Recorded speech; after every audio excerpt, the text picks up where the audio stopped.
And this is the 918 chassis tub.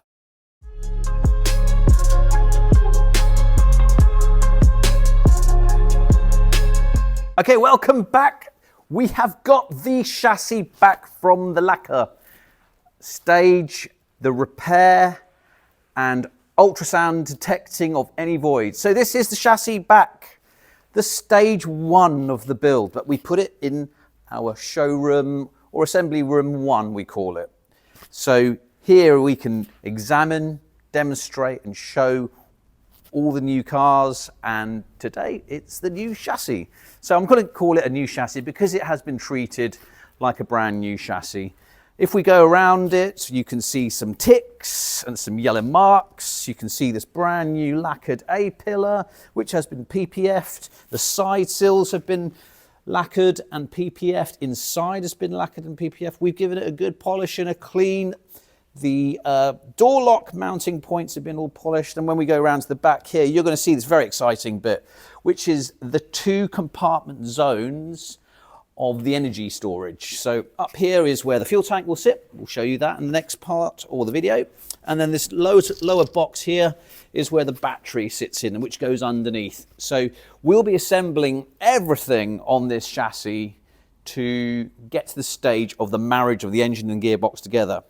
Once we've done the marriage and engine gearbox connection, then we do a wiring test and a component test and a diagnostic check for all the sensors, airbag sensors, the yaw sensor, most of the internal screens and control boxes for the air conditioning, sat nav, radio. Check the speakers are all fine, and then it goes on to the final stage, which is applying the radiators, the cooling pipes, the brake line components, the pumps, and the final connections of tubes to make the car work and run in petrol mode as well as in electric mode. So there's several more components to go on, as I said from the beginning. We've got the rear engine carrier, which you've seen in the previous video. You've got the front module, which you've seen in the previous video. You've got the fuel tank, the battery, obviously the engine and gearbox. Suspension components go on next, then the cooling systems, and then after that we'll be applying the rear wing structure, control boxes for that, and then the bodywork. So stage one, it is here. So if you keep looking around here, you'll see all these points have got a yellow little strike on it. These are actually where wiring components are mounted, so they push on. There are other fixing points like this, these two parts here, which are for bracketry. So those are the two things that we've noticed is the process for fastening. This is the top suspension component. I don't know if it's made out of titanium or a very strong metal, but these are torque set components which we'll have to check off against our list. Here is a front node, as we call it, where the front crash box screws on. It's got a number of screws that go down the side, so easy replacement if there is a frontal impact, and it's a cast component that's pushed in and glued and then fastened over here as well. The lower suspension fits in from here to here, and the top, that's a top suspension wishbone, and the lower will be sitting on the front module and into the pocket over here, which you'll see on the front module area. You can see the way the chassis is delivered in 2015, 2016, when the cars were being built. They came from its supplier, which was Carbotech, I believe, and it comes in three sections. You've got the main tub, you've got an A-pillar and windscreen frame that's glued on, and then you've got a rear roll cage setup, but it's a hoop structure. And I don't know what's actually inside here. I think it's full of honeycombs, but it looks like a resin infusion. So the good thing with the resin infusion, which we'll explain, is all the resin is squeezed in, so there's no voids. So there's no places for vibration or pushing to happen. It's all solid with resin. It makes it a little bit heavier, but it doesn't matter. It's a road car, so it wants to be able to have durability, crash protection at all angles, rollover protection, and also manage all those stresses of such a powerful, torquey engine and gearbox at the back, and a torquey electric motor at the front. So twists and shifts, the less voiding you have, the better, but we'll explain that in the video. Around the back also, we've got seatbelt mounting points that go in these pockets. We've got bracketry to hold the interior, which holds the speakers, which you'll see. You've got some heat protection at the back here from the hot exhaust that's sitting around here that don't cause any issue with the speakers and seatbelt componentry.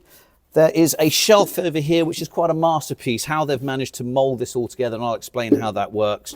And you've got some grounding points here for the returns of the negatives, for all the main power leads for electrical systems for the car. So nothing on this car is earthed to the chassis, which means everything has to go back to the battery negative for the 12-volt system, and has no interference, obviously, with the high voltage system. That's got its own separate circuit that goes anywhere near. So a traditional car will have a chassis earth system where it uses the whole chassis as a conductive structure to take the negative electricity back to the battery. It doesn't work on a carbon chassis. You have to use a process of grounding straps and structures that go to the battery directly and doesn't touch the carbon structure whatsoever. That stops any crazy electrical shock systems, static electricity systems, interference, and it stops obviously the driver and passenger having any static or electrical shocks as well. Standard stuff, but that's how it works with carbon tubs. Also to note over here, we've got these huge bolts. Well, they're actually studs, and this is what mounts the chassis rear to the midsection. So it's one of these real chunky 12mm nuts that goes onto this structure here via a post. This is made of a titanium steel mix. I'll need to check on that. Then it goes onto this pad over here, which is non-conductive. It's got a metal plate on this outside, but it's got a non-conductive bit on the front. It's got a nice machine surface over here. So this is to stop galvanization. Galvanization is when you put a steel structure into a composite carbon fiber structure, it causes things to rust, and that can go into the internals of gearboxes, engine componentry, additional ancillaries. In here goes the charcoal canister, which is the evaporation of fuels to not go into atmosphere so the car doesn't smell. So that's that pocket. And on the right hand side we have a pocket which you'll see on the assembly, which will take the charging, the high speed charging system for the car. So the number of cables running through here, it's quite chunky and quite elegantly done. Porsche have been very good. They use Velcro to stick down large cables. Up here, we've got some padding, and this is where the evap tube system goes through, which turns and opens valves to allow vapors to escape when they want them to escape, as in when they're driving or not in a garage or in the environment that doesn't require smells to be apparent, or it goes back into the crankcase for it to be consumed as much as a petrol engine normally does in OBD2, 3 or 4.